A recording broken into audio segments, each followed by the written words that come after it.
All right, Kate, there's a story I've been meaning to talk about for a while. Could Gen Z free the world from email? First off, Kate, where do you stand on email?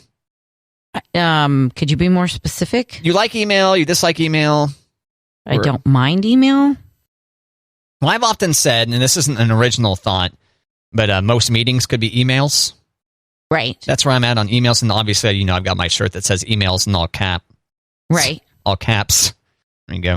Get that S out. So, according to a 2020 study from the consulting firm Creative Strategies, there's a generational gap in primary work tools. A survey found that for those 30 and above, email was among the top tools they use for collaboration. For those under 30, Google Docs was the app workers associated most with collaboration, followed by Zoom and iMessage. And they talked to Adam Simmons, a 24-year-old, prefers to communicate using, quote, literally anything but email. I still like email. I like it, well, especially compared to iMessage. It's not very easy to file away iMessages to look at later. They get kind of lost in a river of texts. Whereas email, you can file away into folders and all that stuff. Maybe I'm just old, Kate. Maybe I don't get it. Maybe I should be taking screenshots of my iMessages and then adding them to my photo roll and then putting them into an album. I don't know. Yeah, that's weird.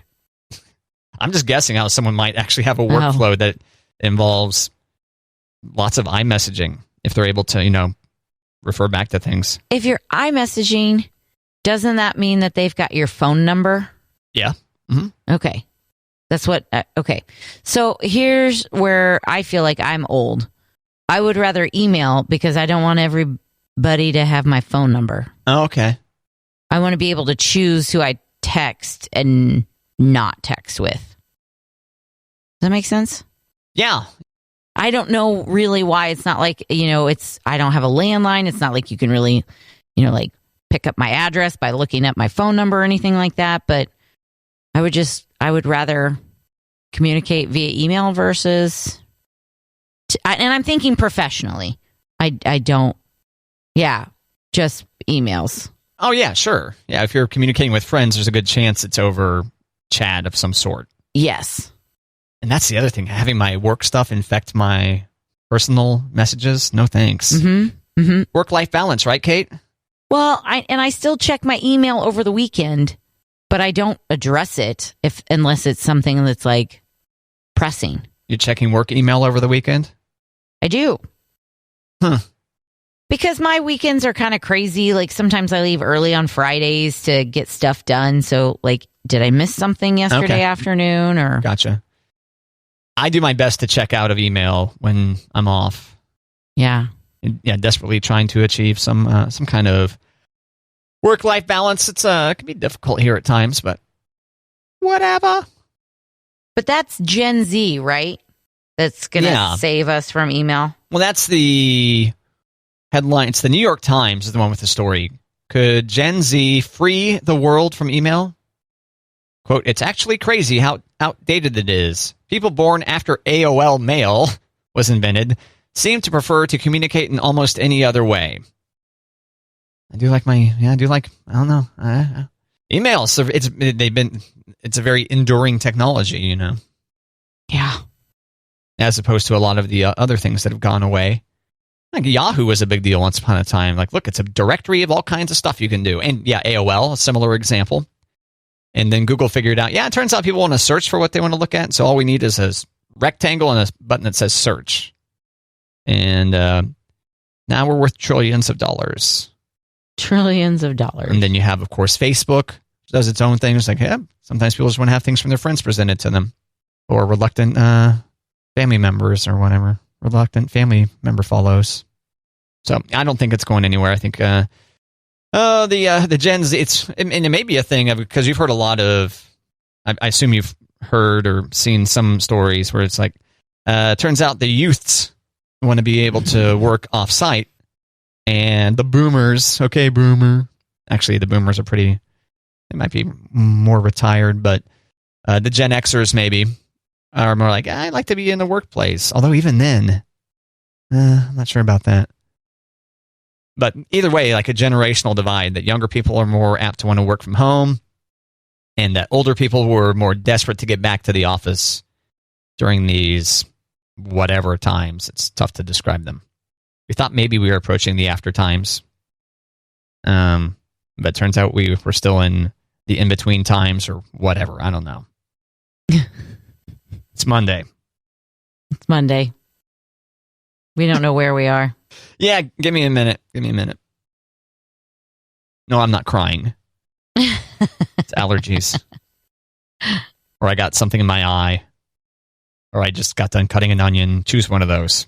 One of those. Oh, which reminds me, I forgot to get onions at Sam's the other day, Kate. Good God, that's a lot of onions, Matt. It is, but turns out I go through them quickly enough that they're not rancid by the end of the bag. So that's good. But I was feeling pretty good about things when I was picking up stuff. I was like, yeah, I need this, and that. And I thought I got everything. And then I get home and, oh no, one onion left. And I was like, damn it. That's why you make lists, Matt.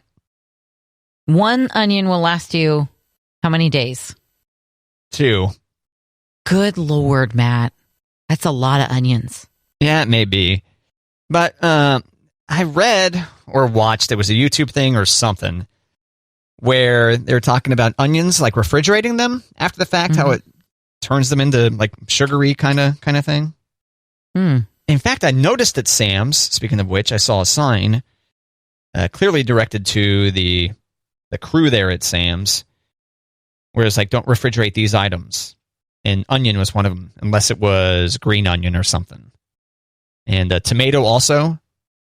Yeah, but I don't buy that. I watched a thing where they're like, you altered the genetics of the tomato if you put it into the refrigerator. And yeah, but I don't like hot tomatoes unless it's on a pizza. Well, so I refrigerate my tomatoes. Room temperature tomatoes? Ugh. No, I want a cold tomato slice on my BLT. I want cold tomatoes in my salad. Yeah, the point of this thought piece or this video was that you're damaging the taste of the tomato. While you might like the crisp nature of it, that leaving a tomato in the fridge for a long time, tomato in fridge, I'm typing this now. People really enjoy when I start saying what I'm searching for. Tips for storing tomatoes. Yeah, but if you only eat half of a tomato, you're not supposed to leave it out on the counter or even put it in a container on the counter. You're supposed to put it in the fridge. Well, that's why you eat the entire tomato. Which is not impossible for me, but I like to have tomato on my next bacon sandwich. Should tomatoes be refrigerated? No. Here's why. 40 degrees Fahrenheit or below is the recommended temperature for a refrigerator, according to the FDA. 55 degrees, the ideal storage temperature for tomatoes. 68 to 72 is considered room temperature, which can easily fluctuate depending on weather. Based on the above temperature guidelines, refrigerators are too cold for tomatoes and countertops too warm. What's the what? I'm supposed to get a separate refrigerator that's 55 degrees? Right. Or I just leave mine out. Basement cellar that's dark and cool. If your tomatoes are still green around the edges, the best way to store them is stems side down, spread out in a single layer in a cardboard box. Leave them there until they are nice and red. Leave the stems on as they will continue to provide nutrients to the fruit. Ripe. It's best to use ripe tomatoes straight away, but if you need to store them, keep them at room temperature and out of the sunlight. Store stem side up and spread out so they're not touching one another. If possible, consume within 3 days. Overripe. Tomatoes are bright red and very soft to the touch. If you can't use them immediately, pop them into the fridge. The colder temperatures will stop the tomatoes from ripening further and buy you about 3 more times to use them up. And finally, tip. Before eating refrigerated tomatoes, let them come up to room temperature on the counter for a day or so. Yeah. This helps bring back some of the flavor lost because of the cool temperatures. Yeah, so it's a flavor issue. Yeah. Less flavor. I like my tomatoes cold. That's my flavor issue. I do keep some of those great tomatoes on the counter so that I can just walk by and grab a couple, pop them, love them. But yeah, if I'm wanting tomatoes on salads or sandwiches, I want cold tomatoes. I want garden fresh tomatoes, but I'm far too lazy to actually grow them, as evidenced by many of the times I've referenced my neighbor Richard, who asked me to water his plants, and how I wanted to respond to him that I don't have plants because I don't want to water them. Mm-hmm. So there's an issue with me and tomatoes. But those garden tomatoes, nom, nom, nom. You should talk to your dad. Oh yeah, hey Dad, while you're mowing my grass, would you be up for, well, first planting, And second, watering the tomatoes. Thanks. Yeah. Love, Matt. Yeah. You're the best. Love you. Mwah. See? That sounded so sincere. See, Kate? I loved it. All right. Now, onion in fridge. Here's why you should never refrigerate your onions. Oh, my God. Here we go. A fridge can dehydrate your bread, for example, sweeten your potatoes, and harden your honey. They're saying like other examples of things that you should not refrigerate, okay? Onions, which stay good for up to 30 days if you store them the right way in a cool, dry, dark place, not in the fridge. Here's why. When an onion is chilled, the cold, humid temperatures in the refrigerator convert the starch to sugars. Same happens with potatoes. And onions tend to become soft or soggy a lot faster.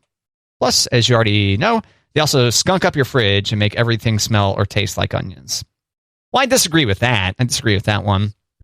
But I put mine in a, if I'm cutting half an onion, I put it in a pretty, a container that screws tight.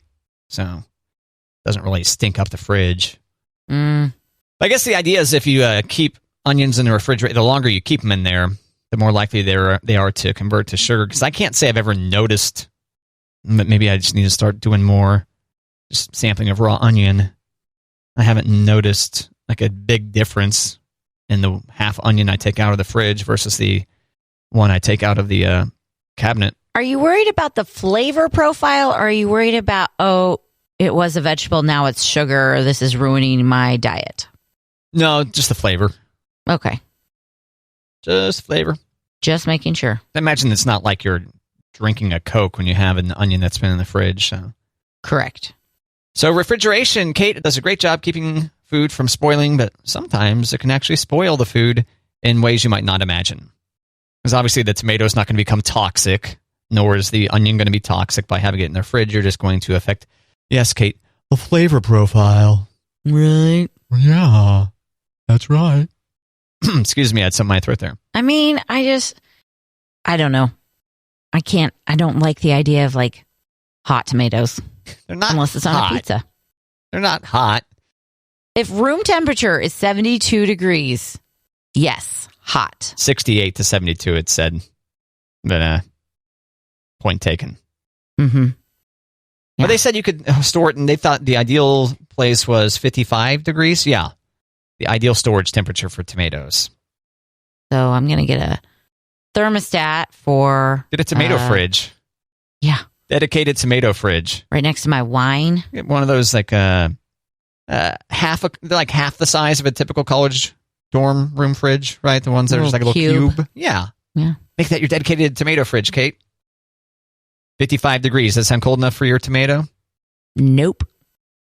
40. 40 degrees for Kate's tomatoes. Yeah, okay. That's right.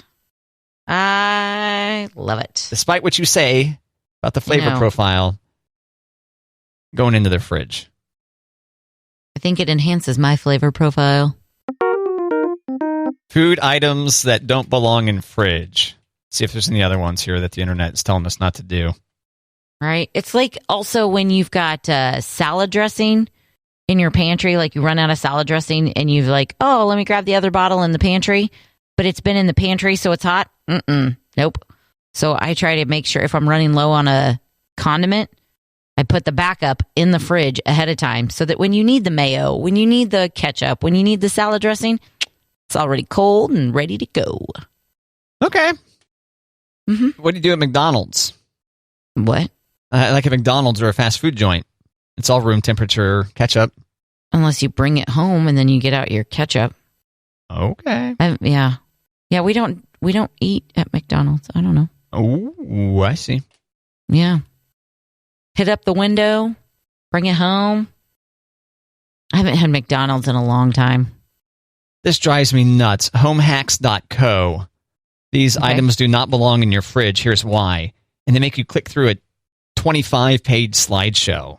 Mm-hmm. I hate articles like that. That's how they get you. I hate it. I'm not doing that one. Later. 14 surprising foods you don't need to refrigerate. Well, this is different. Because it's not... Because they mentioned ketchup as like their first deal. followed by maple syrup. I really agree with the maple syrup one. That should not go in the fridge, right? I think you're right. Make your pancakes cold? I would think so, but I also like cold butter. So there's that. But Okay. I can't remember growing up. We don't keep syrup in the fridge. We keep it in the pantry, but I can't remember if we had syrup in the fridge growing up. I don't know. We didn't. I don't think we did. Yeah, because the pancakes lose their heat enough already Yeah. to be pouring cold maple syrup on there. Peanut butter, well, yeah. Don't put that in the fridge. It'll be impossible to spread. Huh. How about this, Kate? Jellies and jams do not need to go in the fridge because they have a water activity of around 0.0 and their pH is usually around 3. Oh, when you explain it that way, yeah. Right. They don't have enough moisture to support bacteria and are too acidic for them as well.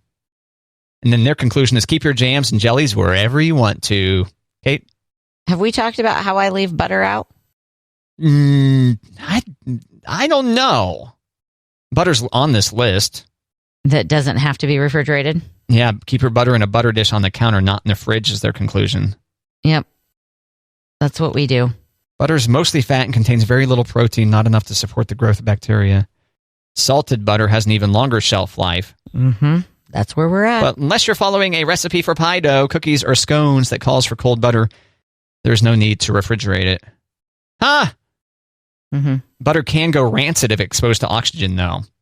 Yeah. So that's why you want it to be they recommend an opaque butter dish. Yeah, one you can't see through. Yeah. I think it's I know it's okay. I mean, I know the internet says it's okay, but I think there's lots of people that are like, ew. Oh, yeah, leaving it out. Yeah. Yeah. I was very skeptical of it when my mom started doing it. I'm like, Mom, come on. Got to keep that refrigerated. It's like, nope, I've done the research. And so I, trust my mom. So. All right. So this is the spruceeats.com.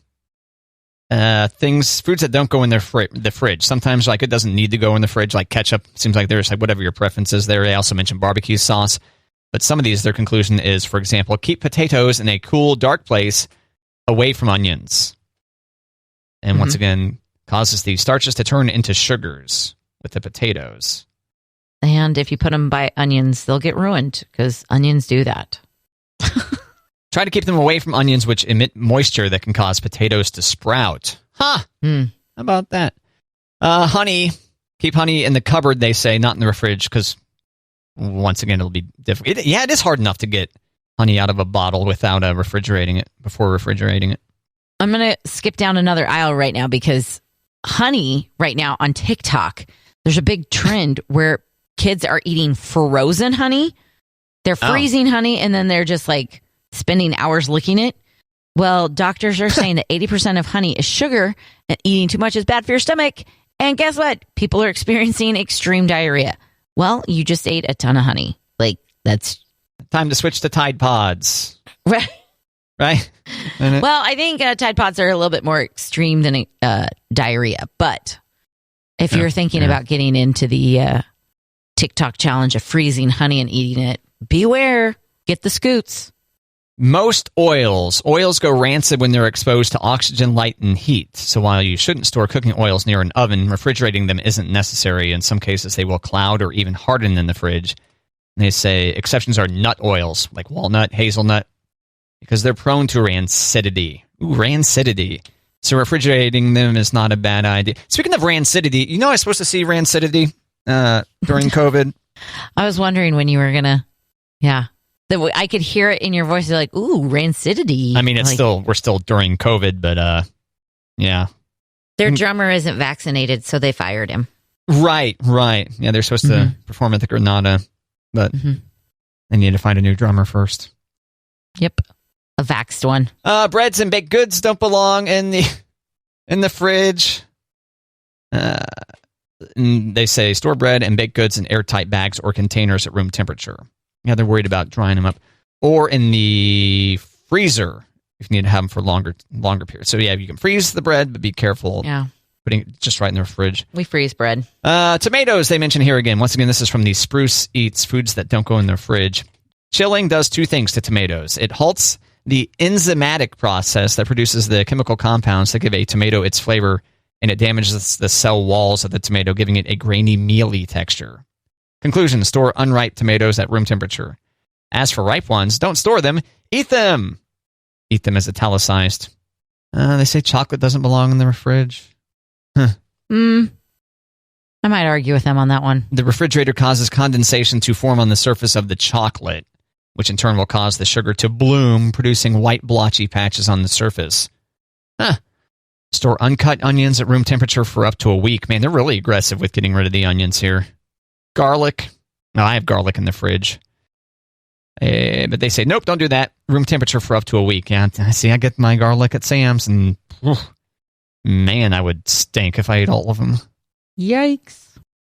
So there you go. There's 15 things. Actually, it's 14, because the first thing just says, how did all this stuff get in my fridge? So 14 things you're not supposed to put in the fridge. Or don't need to. One or the other. All right, thanks for indulging me on that one, Kate. You are welcome. Yeah. I knew there was lots of things on there that I was going to eat either way, so. Yeah, refrigerate it, leave it in the sun for a week. I'm eating it. Right. Mm-hmm. Put enough salted butter in there, you're okay. Yeah, the honey thing. Man, I tell you what, yeah, the squeezable honey, that stuff hardens quickly, just at the room temperature. You know you're supposed to run hot water over your bottle if it gets like unsqueezable, or submerge it in hot water, and it's supposed to return your honey to the right consistency. Yeah, right. Yeah, I've heard this. Yeah, you're not supposed to put it in the microwave. That wouldn't be wise with, the potential for plastic that isn't meant to be microwaved to leach its way into your honey. Mm-hmm. That wouldn't be a fun way to perish, no. Mm-hmm. But yeah, that's a good tip for melting the honey, yeah. Because I used to think I had to buy new honey every time. I'm like, doggone it, it won't come out. Got to go buy new honey. There's got to be a better way. Exactly. Thanks, Pinterest. Pinterest was the one that clued you into this one? Yeah. See, I'm out of practice with Pinterest again, Kate. Well, I am too. It's been a while. What's happening? What happened? TikTok? No, I just haven't been on it. I thought maybe something was filling your Pinterest hole in your life. I'm reading more. Oh. Like a book, not just online reading, but... Check out Brainy over here. Right? Yeah. I'm on my third book in 3 weeks, so ooh. Damn, Kate. I know. Putting them away. No. Hitting up the library? Buying? What are you doing? I did get 2 books. The first 2 books were from the library, and the book that I'm reading right now, I have a girlfriend who let me borrow a couple of books. So, The Library of Lacey. Oh, nice. Lacey's Library. Yeah. Yeah, so this, for whatever reason, this, I think it's like a video that was supposed to get us hyped for the library. Remember seeing this in like grade school or whatever? Okay. And it's like, library, you and me. Something like that. I know that the word library is in it. That would make sense. And I know it goes like I just did it. I remember the melody of the song. I just don't remember all the lyrics. Did it get you excited for the library? I was pretty hyped for the library going into it, so after I heard that song, whoa, Kate, it took me watch out. Weeks before I could settle down, yeah. My kids love the library, and I love that they love the library. But they get, we'd bring a tote bag to return our books and then get new books. But then they grab another stack of books where they just want to sit at the library and read at the library. And I'm like, oh, are we taking those books? And they're like, no, just wanted to look at them before I left them. Oh, books, the smell of a library. I like the smell of a library. You do or don't? Do. Yeah. Where are you at on the smell of a library, Kate? Depends on the library. Depends on the library. I see how it is. There's been a couple of libraries in the last couple of years that I'm like, we're not going to this one again. It smells funny. So. Is that right? Yeah. Okay. Like a water main break and the books got saturated and moldy or something? No, it's more like a people smell. Okay. Yeah. I clicked on my notifications here on Pinterest because it said there's 53 notifications, which isn't as many as I thought considering how long it's been since I signed in. And they're all from just one person. It seems like a whole bunch of people aren't using Pinterest. Like the people I know, at least. Because People you follow. right, which is basically my friends' wives. Not for any weird, nefarious reason, but just because I was looking for people I know on Pinterest. No, I didn't think that at all. I didn't think weird. I figured it'd be my way into my friends' wives' hearts, you know? No, I did not think weird at all until you mentioned weird. And then I thought, no. Yeah. So, like this one, 50 man cave pins you might like. So she might be working on Mike's man cave. DIY and home improvement pins. Uh-oh, watch out, Mike. No, yeah, another man cave one. He must be man caving. Or maybe I'm spoiling something for him. I had shush. Maybe these are secrets. Men's long hairstyles. Pins you might like. Well, let's see Mike with long hair. That'd be cool. Okay. Maybe Mike is going under his wife's Pinterest to find things. Maybe it's not his wife at all. Maybe it's Mike. Could be. Can I borrow your phone? I need to check Pinterest. Yeah. All right. So we think you might like these 17 ideas. And one of them is, what is this? French mustard to plus size dress model. Have you ever noticed that squeeze bottles often have nice shapes? Take, for instance, this French's mustard bottle. Don't you love her? I got to click through to read the rest of that sentence. Don't you love her plus size curves? Why not transform her from a tacky yellow bottle to a fabulous French dress form? And then they've put a little miniature dress over this thing. That's somebody who really likes their mustard. Yeah, let me, I'll text this to you, Kate. And maybe we can we should put this on the Matt and Kate Facebook, Kate. I don't know. I haven't seen it yet. There you go. I'm a little skeptical. Here it comes. You don't think our listeners might not want to see this? I mean, it doesn't sound like something I want to see. So basically, they've cut a hole in the bottle of this French's mustard to then put like a little platform, almost like you would see a mannequin standing on underneath it, and then they've put a piece of cloth over it to make it look... What in the world? Why? Oh, that's a pen I might like. Come on, Pinterest. Mod skills, like Mod Podge. A little bit creepy. What's that? I don't... Mod Podge? I don't understand this. Why does somebody look at this and go, this is a good idea? We've talked before about the videos of men playing with, like, My Little Pony or whatever. It seems like it's in that same general category. Just something a little bit bizarre. There's not even a dress on it, Matt. It's newspaper. Is that what that is? Okay. Yeah. And then there's like buttons on the stand. This is weird. Okay, yeah, because it says supplies. 1 mustard bottle or other curvy bottle. 1 flat candy tin. Mine was Willy Wonka's fruit candies. 1 empty thread spool, book paper, scissors, masking tape, Mod Podge, spray paint, hot glue, thread, buttons. And just like that, you two can have basically a miniature mannequin, a headless mannequin. Yeah. No thanks. No thanks. No, thank you. That makes me question the person who took the time or saw the mustard bottle and was like, this would be a good shape for a woman. Yeah. With no legs and a... Yeah. Yeah, you know, as I look at this photo, starting to get it, yeah. Creepy. Mm-hmm. Yeah. Gotta cut the neck off the bottle. That's kind of a intense first instruction. Right? Yeah, it's like, I just fell in love with the shapes of this bottle. Now you want me to cut its head off? Okay. Ugh.